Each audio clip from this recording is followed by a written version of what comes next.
Meus amigos, meus irmãos queridos, meus irmãos amados do meu coração, quero convidá-los de novo a estarem comigo juntos. Como diz aquela canção, bom é estarmos aqui louvando a Deus, né? E eu digo, bom é estarmos aqui meditando nas coisas de Deus também, meditando na palavra de Deus. Quero deixar uma mensagem para vocês hoje, relativa ao culto de domingo, o culto de hoje, né? Que nós não podemos realizar na igreja porque estamos aí nesse decreto municipal de lockdown, sei lá como é que é essa palavra aí, né? Ou seja, fechamento total de tudo, inclusive igrejas. Mas não estamos impedidos de aprender, de meditar, de crescer na palavra. E hoje eu tenho uma palavra para vocês, para dividir com vocês aquilo que Deus colocou no meu coração, que é uma palavra também muito importante, um tanto quanto assim, para muitos talvez até uma exortação meio pesadinha, mas é preciso, né? A palavra de Deus, ela é apta para nos corrigir também, como diz, né, na própria palavra, que está em 2 Timóteo 3,16. Mas vamos à leitura da palavra. O tema da palavra de hoje, o tema da pregação de hoje é os efeitos da correção. Eu quero ser o mais breve possível para não alongar muito o vídeo, então vamos direto à leitura, que está em Hebreus capítulo 12, acompanhe comigo, capítulo 12, a partir do versículo 5 até ao 11, onde diz assim: E já vos esquecestes da exortação que vos admoesta como filhos?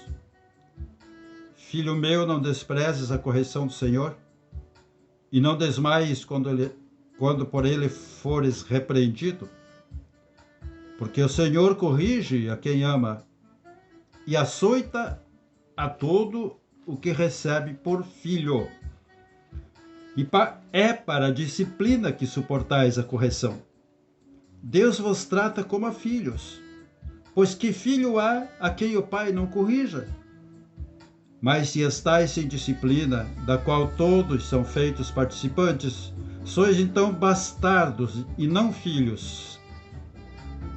Além disto, tivemos nossos pais, segundo a carne, os quais nos corrigiam e os respeitávamos. Não nos sujeitaremos muito mais ao Pai dos Espíritos e viveremos? Aqueles, na verdade, por um pouco de tempo nos corrigiam, como bem lhes parecia, mas este para nosso proveito, para sermos participantes da sua santidade. Na verdade, nenhuma correção parece, no momento, ser motivo de gozo, mas de tristeza. Contudo, depois produz um fruto pacífico de justiça nos que por ela têm sido exercitados. Esse versículo 11 tem umas traduções que diz motivo de alegria, né? Não é motivo de alegria do momento em que nós somos repreendidos, corrigidos, exortados. Eu quero deixar então essa palavra para vocês, para mim, para nós, com relação à dificuldade que nós temos muitas vezes de sermos ou aceitarmos a correção, aceitarmos a repreensão. E isto parte de todos nós que somos liderados por alguém. Muitas vezes eu vejo aqui, fazendo uma comparação,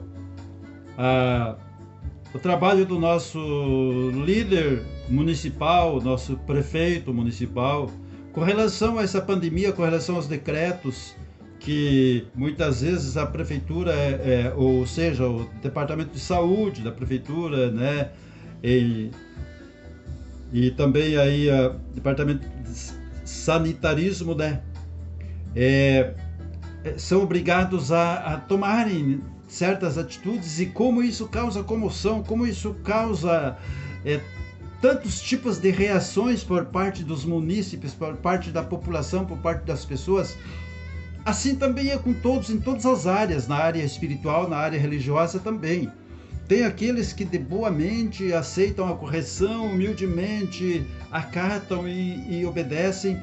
Tem aqueles que debatem, tem aqueles que discutem, tem aqueles que se rebelam, tem aqueles que não aceitam, tem aqueles que dificultam, tem aqueles que procuram chamar outros para estarem aderindo à sua opinião, se rebelando. E eu me lembro de quando a gente é criança, da infância da gente. Como diz esse texto que nós lemos, né? Os nossos pais nos corrigiam por um tempo, mas eles nos corrigiam assim para esta vida, e Deus nos corrige para vivermos uma vida de santidade na eternidade com Ele. Então a dificuldade que nós tínhamos, né, todos nós temos, toda criança tem, no momento em que é corrigido, disciplinado, castigado pelos pais, no momento a criança fica surpreendida, ou muitas vezes fica com medo, muitas vezes fica ressentida, mas depois vem o pai, vem a mãe e diz: filho, foi por isso, por aquilo que eu te corrigi, eu quero que você seja um adulto no futuro, que eu tenha orgulho de você, né, que seja uma pessoa boa, que seja uma pessoa honesta, e assim por diante, vai aconselhando a criança, vai corrigindo, a criança vai crescendo, a pessoa vai crescendo, vai entendendo, e depois, quando nós somos adultos, a gente lembra daqueles momentos de castigo, de correção, de repreensão, em que às vezes a gente ficava com medo até, né? Aí vinha o pai e a mãe, nos abraçava e dizia: não, eu amo você, não, eu não te corrijo com ódio, com raiva. E assim por diante, a gente vai crescendo dentro desse contexto de correção, e se a gente for fiel aos bons ensinos, a gente se torna uma pessoa boa. Então, a correção, ela primeiro vem da parte de Deus, Eu preguei na vez retrasada, acho, sobre a questão ali de obedecer, que é melhor do que sacrificar, que está lá no texto de 1 Samuel capítulo 15, né, que é melhor obedecer do que sacrificar, e etc, etc. Também ali no versículo 23 desse mesmo capítulo diz que a rebeldia, a rebelião, a pessoa que se rebela com tudo que lhe é ensinado, com tudo, cada vez que ela é corrigida, ela se rebela. Deus vê isso como pecado de feitiçaria. Deus considera uma pessoa rebelde como feiticeiro e julga uma pessoa obstinada, teimosa, como idólatra. Então, esta é a visão de Deus para uma pessoa que não aceita ser corrigida, não aceita ser disciplinada. Talvez esse assunto seja um pouquinho pesado para você, ou você pensa assim: puxa, nós estamos vivendo uma época aí, né, que nós precisamos de uma palavra de encorajamento, de consolo, de conforto, mas olha, se nós não formos obedientes a Deus, se nós não estivermos dispostos a sermos corrigidos por Deus, tudo que acontece, que nos contraria, que nos entristece, que nos causa medo, nos causa rebelião e revolta. Então tudo isso que está acontecendo à nossa volta aí, se nós não formos pessoas que venhamos a entender que muitas vezes, dentro desse contexto de dificuldade, de crise, Deus está nos corrigindo, está corrigindo muita gente, está chamando a atenção da igreja, chamando a atenção do povo, chamando a atenção do mundo. Então nós temos que estar propensos a sermos corrigidos, né? Aqui a Bíblia diz, nesse texto que nós lemos, de Hebreus, do capítulo 12, que a correção, no momento em que ela acontece, ela parece não ser motivo de contentamento, ali disse de gozo, né? Mas de frustração. A gente fica frustrado: puxa, eu achava que estava bem, eu achava que estava tudo certo, fazendo as coisas certas, mas descobri que estava errado, e etc, etc, né?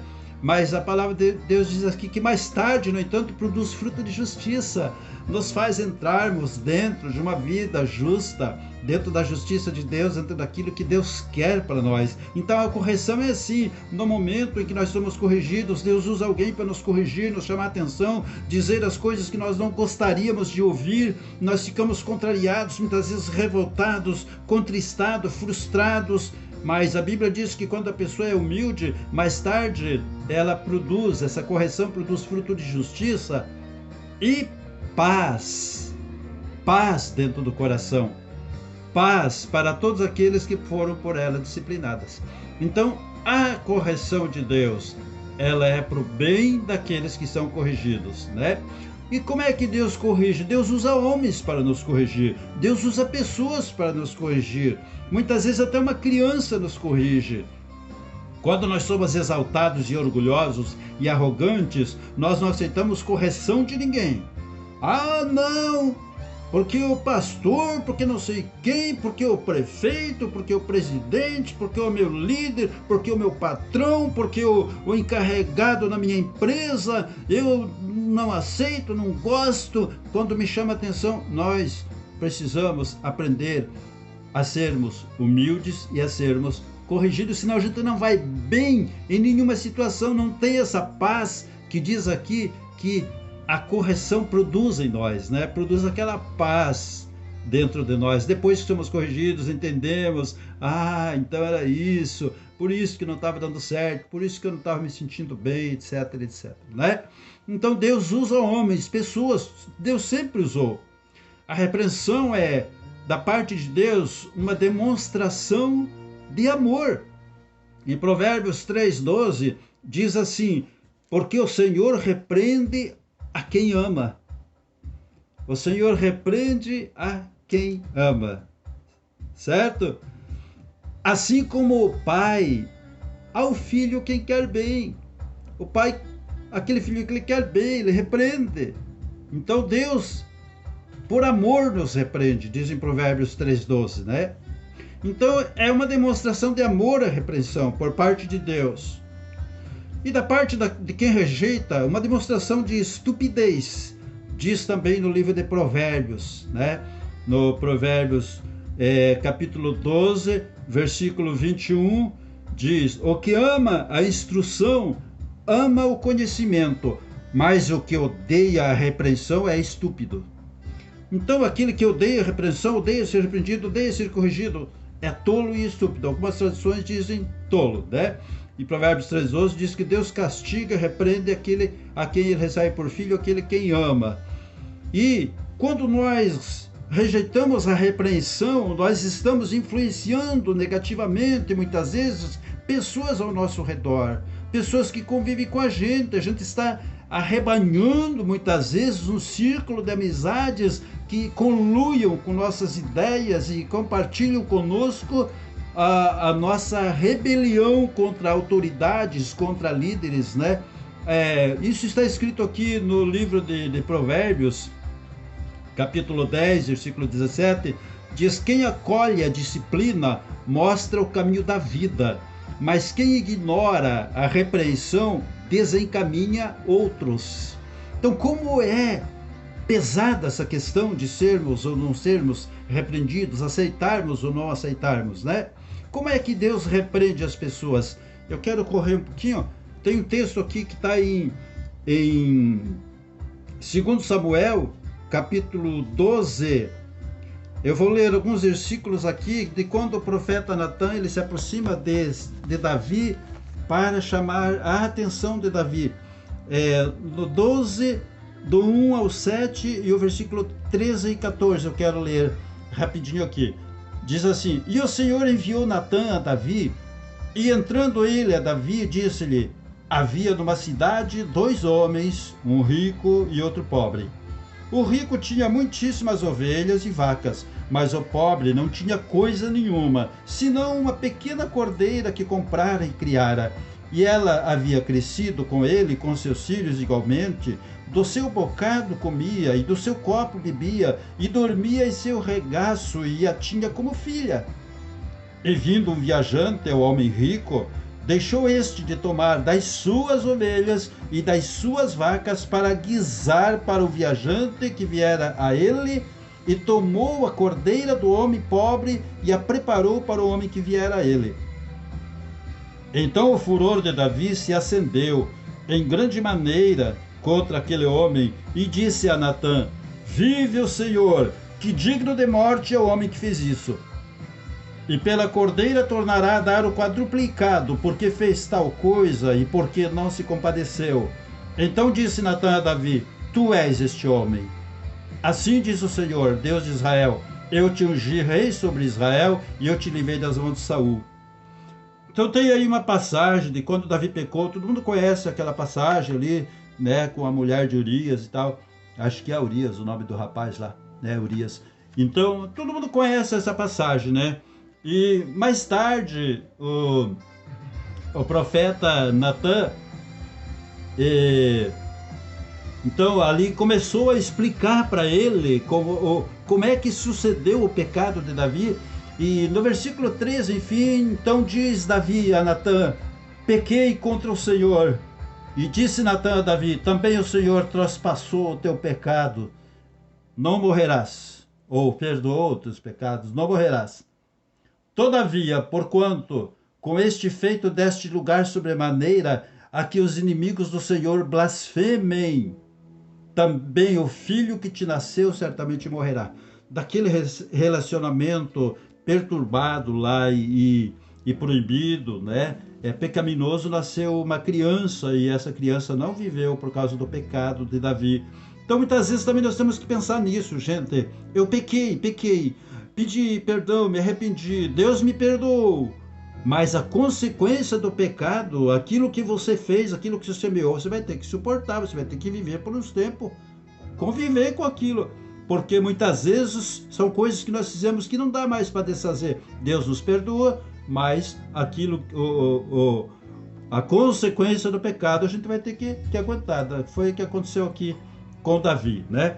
Então, nós temos essa passagem de como é que Deus corrige as pessoas, usando homens, usando os seus profetas, usando os seus pregadores. Eu preguei aqui na última vez também sobre obediência a pastores, que é uma coisa que quase ninguém, né, muitas vezes aceita. Pastor é isso, pastor tá velho, pastor tá caduco, pastor ele quer nos manipular, pastor, né? Então muitas vezes as pessoas estão dando ouvido ao diabo e estão deixando de cumprir a palavra de Deus, de obedecer seus líderes de grupo, seus líderes da igreja, seus líderes políticos, muitas vezes blasfemando, xingando, amaldiçoando seus governos, né? E a palavra de Deus diz que é para nós orarmos pelos nossos governantes, orar por aqueles que governam politicamente sobre nós e assim por diante, né? Obediência, obedecer.